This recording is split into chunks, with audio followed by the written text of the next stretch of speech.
everybody. And we need to understand what that problem was. On all levels, come to terms with that.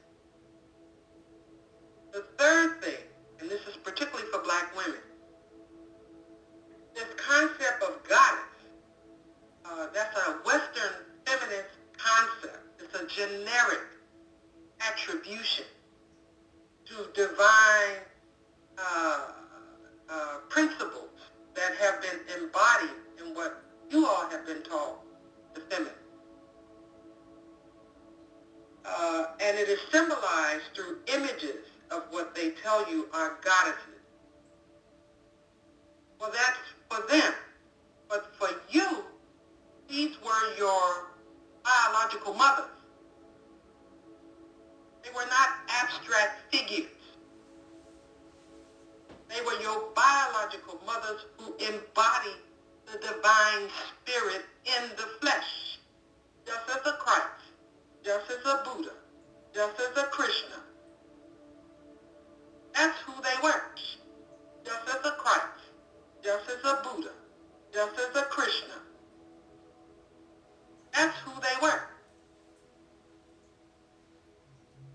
And when you research your history, or as you learn it and discover it, it is important that you think like that.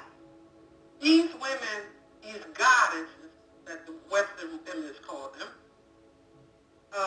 were our mothers. They were divine queens, not second to anyone, who ruled the world. They could call down the gods. They could raise the dead. They could prophesy, both orally and in writing. This is who they were. But because the history after the invasions, particularly by the Greeks, and then the Persians, and then the Turks, and then the Assyrians, and then the Romans, and on and on and on, they commissioned that those images be remade over into their own. And then they buried the history of these matriarchs under Greek mythology. And what they couldn't bury, they wiped out. Now, I asked you, how many Black women really focus on Greek mythology? The way it's taught in school is boring. I think you're learning about Europeans, but that's not their history.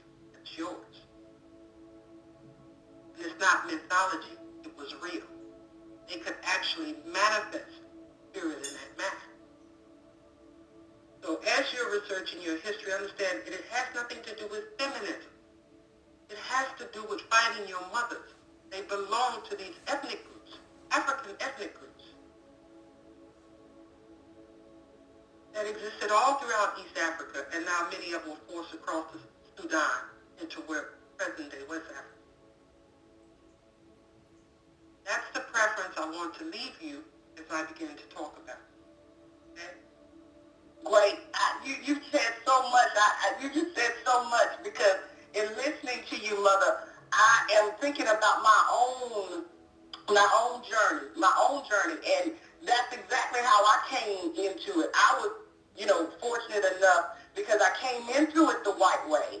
I was fortunate enough to just, because I had time, I wasn't working, I was working for myself, so I was fortunate enough to really dig in it and study it and put these Greek goddesses with who they're supposed to be and who they are as Black women. And when I saw a bunch of stuff just didn't come together, it was amazing, Mother, because then your book came to me, and I was like, I was just, the bells were really going off, because I knew that those myths were, I just knew it. I can't explain it.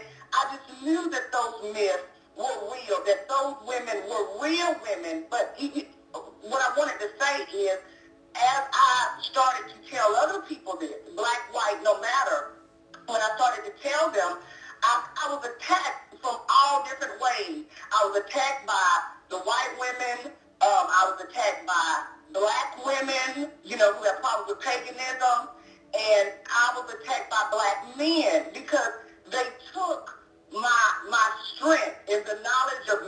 and me being excited and talking about this stuff as I was either siding with the feminists or that, no, God is not a supreme feminine force. You're new age or pagan.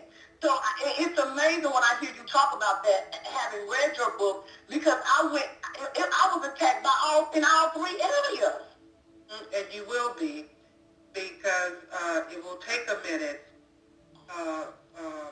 particularly for the diaspora, to recognize that. It's interesting with our black men, because it's a dilemma for them, because they have been so beaten down and dehumanized, and still are, all of us, that they're searching for not only their masculinity, but their divine masculinity, their preeminence, and through ancient history, which is there. And as men, purveying the world, those that travel, and see Africa, and just see the world, and see a patriarchal world. And as such, it never occurred to them that they were not nurtured under that yoke. It never occurred to them as men. So you have this conflict while they're trying to affirm themselves as men and find their place in history. They're not at a place where they can even question the legitimacy of patriarchy for them. Right, because some of them mother just believes that this is always the way it was, or matriarchy didn't exist. And especially, just like you said, in those books, in the African-centered books, our story is not there. Our story is not there. And I wanted to ask you this because you just spoke about it. You said that there were things going on in, Kemet, Egypt, on the continent of Africa. You especially notified this in the book. You were saying that the matriarchs have a different version of her story. And you spoke of the priest of Amun and some other stuff that they did with the temples of the matriarch. But I think that's also another disconnect, like you said, because I'm seeing a resistance in dealing with what happened on the African continent and those African shores prior to any colonization. There's a resistance, and they don't want to deal with, we weren't always honky-dory, and black men did attack the mother matriarch. And that's, some of the Amazon story, but I don't know, there's resistance there that they don't want to go into it. Let's start at a point in history. Let's go to 3100 BC in Egypt. Now, when I was in school, we didn't have African studies, but many of you have. And they will give you a sanitized account of Egypt. It's still very Eurocentric, but nonetheless. And keep in mind that this is okay for Western writers to write this way because they supported patriarchy. They too had a deep resentment and envy towards the divine sacerdotal power that the matriarchs wielded around the world. And so it was in their interest to rid Africa and history of her presence. So this strange collusion that took place during this period is also something, too, we need to talk about. But let me get back to 3100 BC. This was what they recount is the period in which the Pharaoh Menes joined the upper and lower kingdoms of Egypt. And they held this period as one of the greatest times or eras of Egypt's pharaonic history. What they don't go into is, was it that easy? He just joined the north and the south, who was in the north and who was in the south, and why did it need to be joined. When we examine that, in a nutshell, what we have is that you had the matriarchs and their sacerdotal rule through the temples of Isis. Now keep in mind, when I say matriarchs, I don't mean all women. All of the world knew who the Mother God was. And so you had the men and the women that gave homage to the Mother. She is the one who anointed the divine kings. He could not claim divine legitimacy unless he had her blood, her divine blood. That's how you claim divine legitimacy. And it was through her anointing of him, that he became king.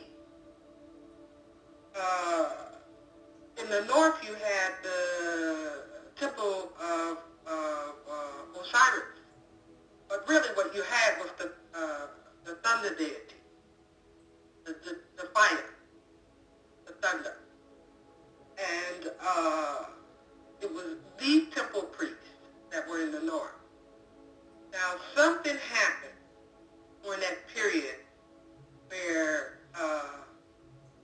temples in the south were usurped by the priests of Amun, the thunder,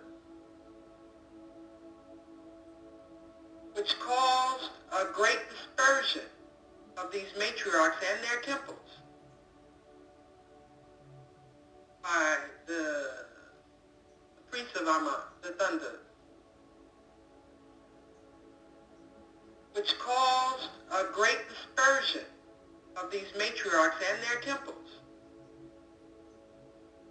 And it was during this period that you see the erection, and this is what is constantly put in the history books and that we are exposed to, is the huge megaliths of Ramses and Menes, and Amenhotep, and on, of the males. And then you see the female in a diminutive stature next to him, not even coming up to his knees in some cases. Well, in ancient times, it was the reverse. And the reason why you know this, because I don't, well, it's in the book Mami, Wata, but I also have it on my website. If these women, these mothers fled to what was then called Ionia, and now they're called the Grecian Islands.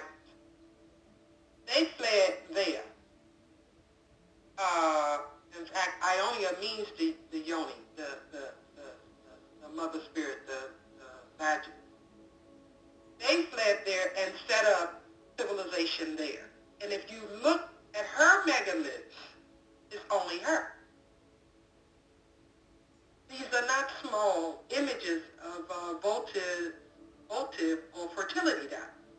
The huge megaliths of Artemis, Black Diana, with triple crowns on her head to show that she was the ruler of all of that region. Not just there, but all the way in ancient Turkey, the Mitanni Empire, where Queen Sheba comes from. This is, all those megaliths are of her, and just her. Whereas you see back to Egypt during that period, it was him. So there was a battle for hegemony and sacerdotal rule, spiritual rule, because all the surrounding nomadic tribes that were threatening the kingdom were all patriarchal. The Persians, the Assyrians, the Horites, the Turks, and on and on and on. And in the beginning, our job was to subsume these tribes. In other words, to civilize them through the mother blood. It's women who lay down culture. The pharaohs didn't create that civilization. It was their mothers. rule with their fathers. It's in this Mitanni Empire, which ruled for 26 centuries, where the Sibyls were predominant. Now, who were the Sibyls? The Sibyls were the first oracle of God, our God. More specifically, they were the first oracles of prophecy and the dead, the divine dead.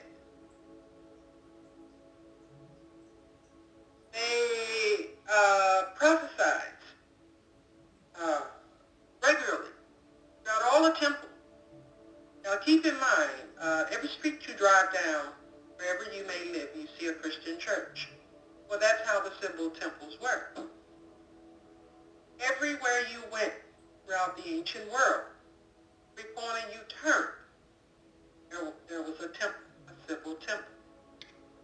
And of course, their powers of prophecy range from your common priestess to your grand priestesses,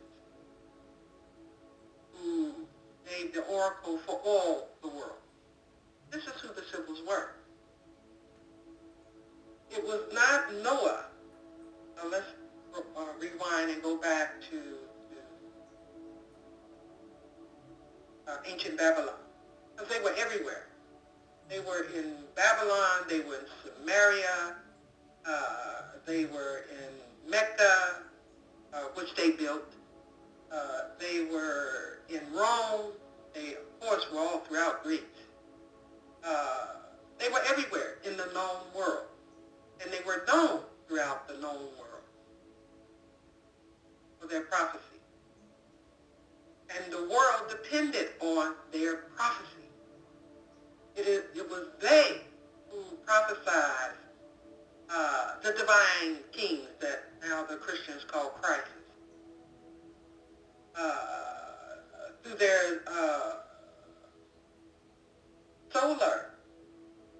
through the solar system. You had the male counter to them, which were the Chaldean priests, and they were African astrologers. She was the grand, she was the mother, she was the chief of astrology.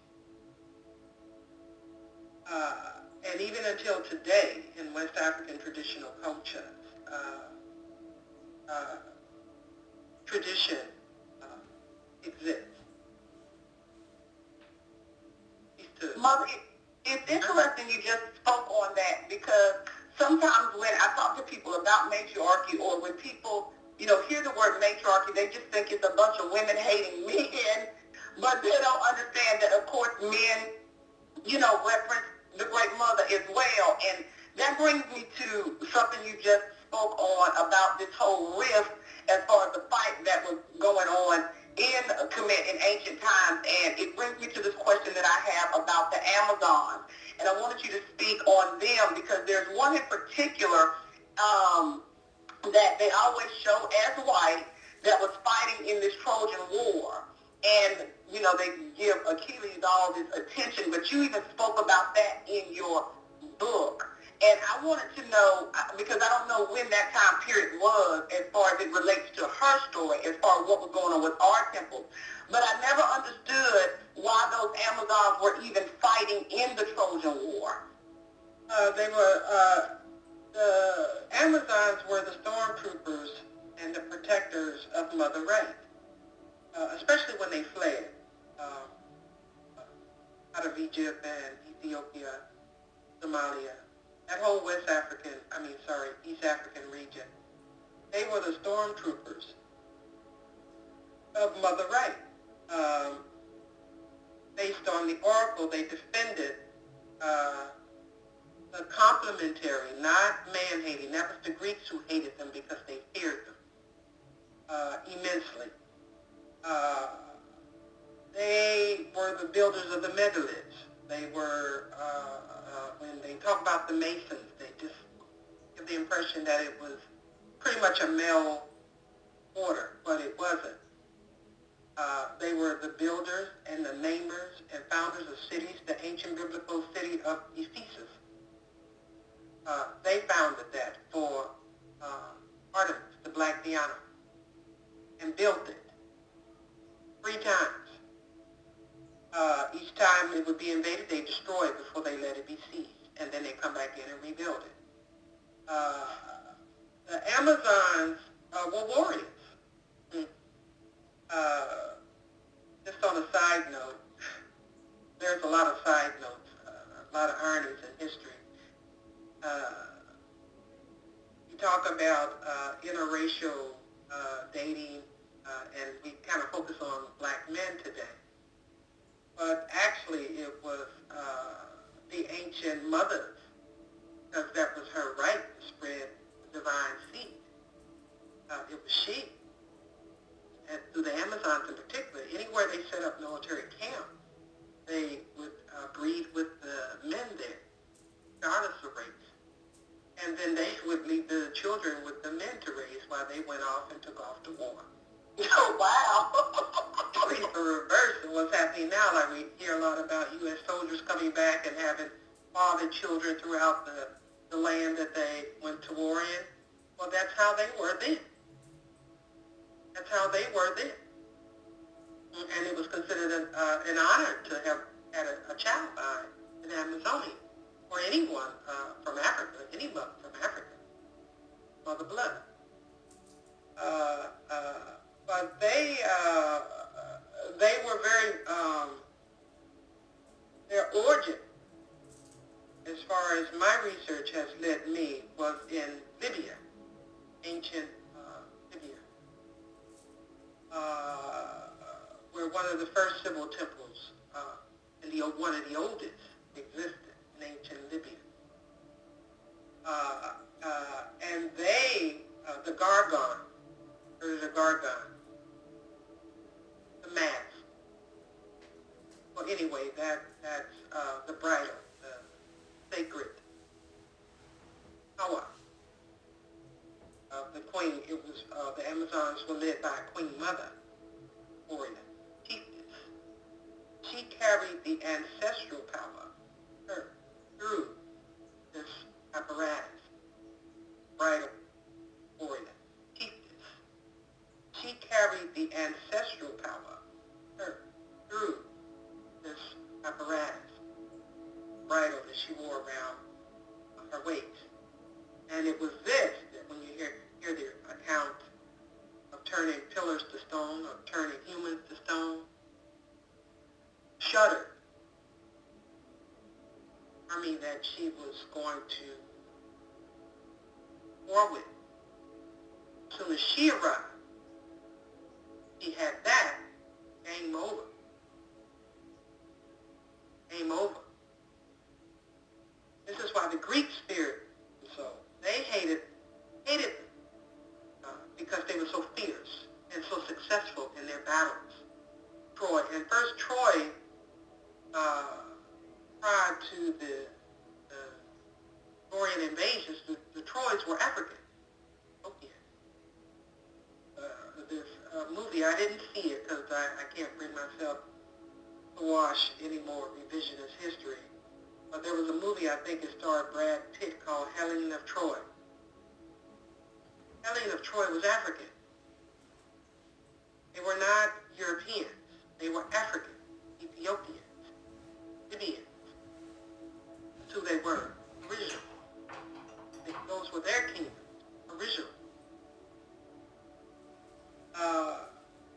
But the Greeks are largely responsible for spreading vicious rumors about them being men haters, castrators, everything they could think of. Now you have to understand that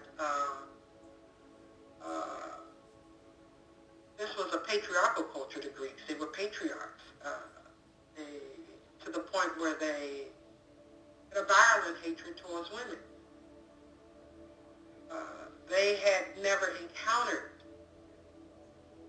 a garrison like the Amazons, let alone women. And it was them that was largely responsible for relegating them to mythology. And of course, our Western culture supports that, but it's not true. The archaeological evidence is there. The king of Dahomey, Abaja, resurrected the Amazon Zaya. He didn't just create that out of thin air. It has a history. It has a history. You had Amazons here in California, America, before the slave trade. The Africans were here. You had it was the Amazonians who broke ground. California, what's now called California. It's just too much to detail in a short interview. But yes, they were very real. They were, they search out new land, and they would build that land and create kingdoms on these states. And it's interesting as you speak about history, because I've studied it, and coming across your book just put so many pieces together for me. And you just, Mother, I just, can't thank you enough, because you hit on every civilization, even the Vedic side. You hit on all of it. And I wanted to ask you this as well, because it is a short interview. I wanted to ask you about Wata.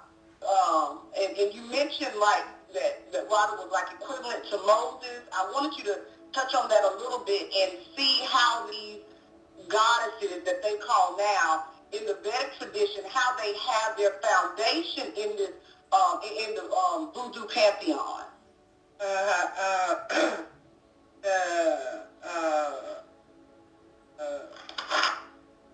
Africans, the Ethiopians, the Libyans, and many other, the Elamites, they call them the Elamite culture. They like to call them Indo-Europeans, but that's not what they were. They were Indo-Africans and Cushites, Libyans, Ethiopians.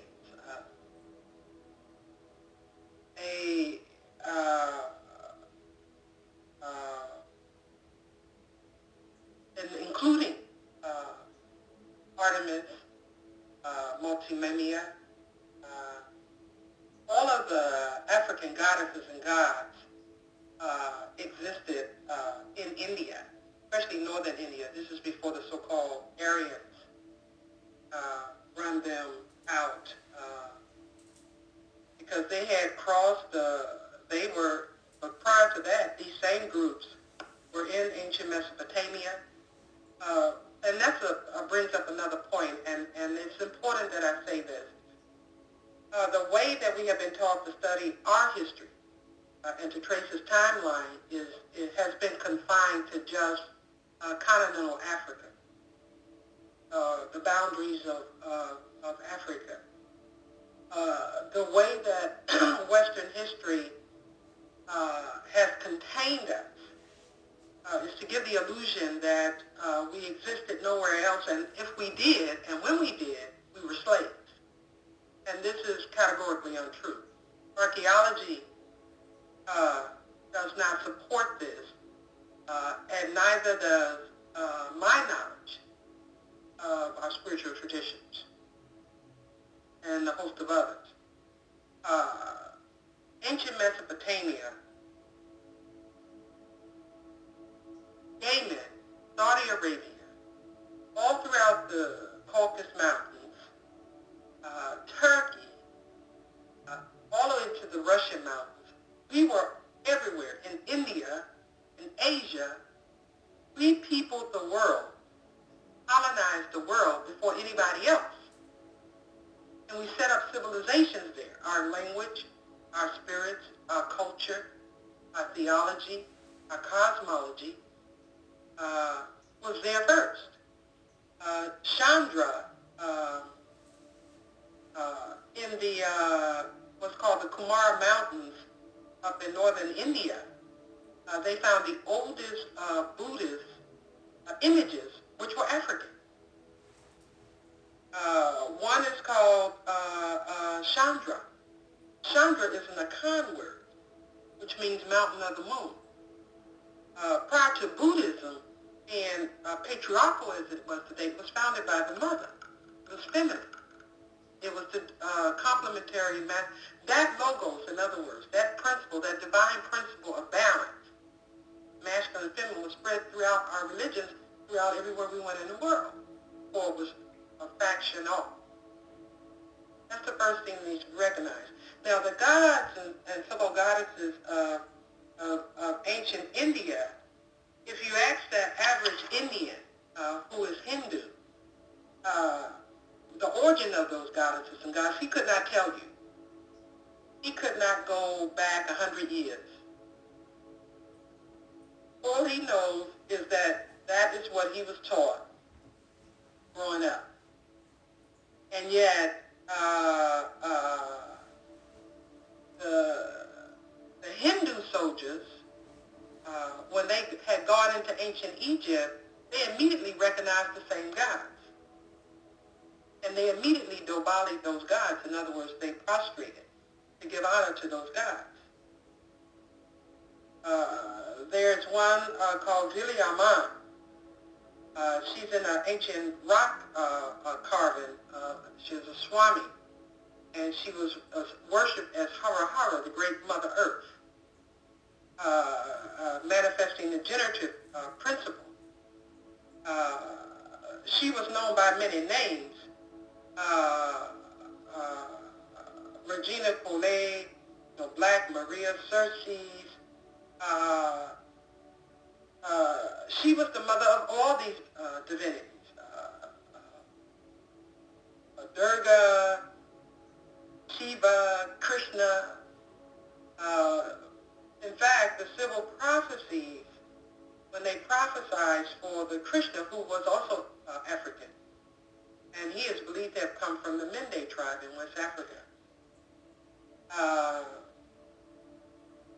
When they prophesied about the next solar savior, they weren't talking about this European man on a cross that they call Jesus, which we know now is Michelangelo's brother or nephew. They were talking about Krishna.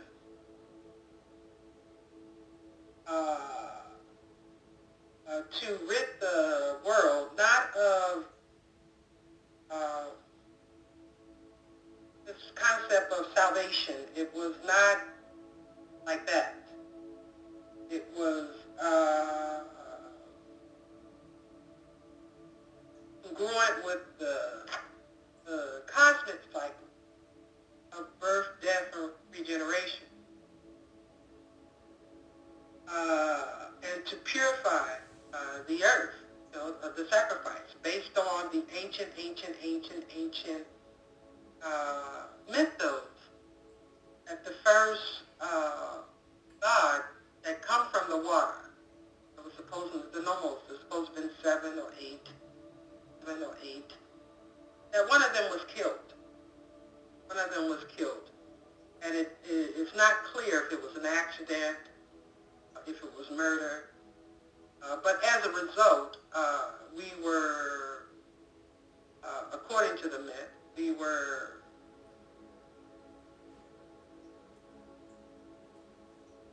punished or forced to serve the gods throughout all eternity.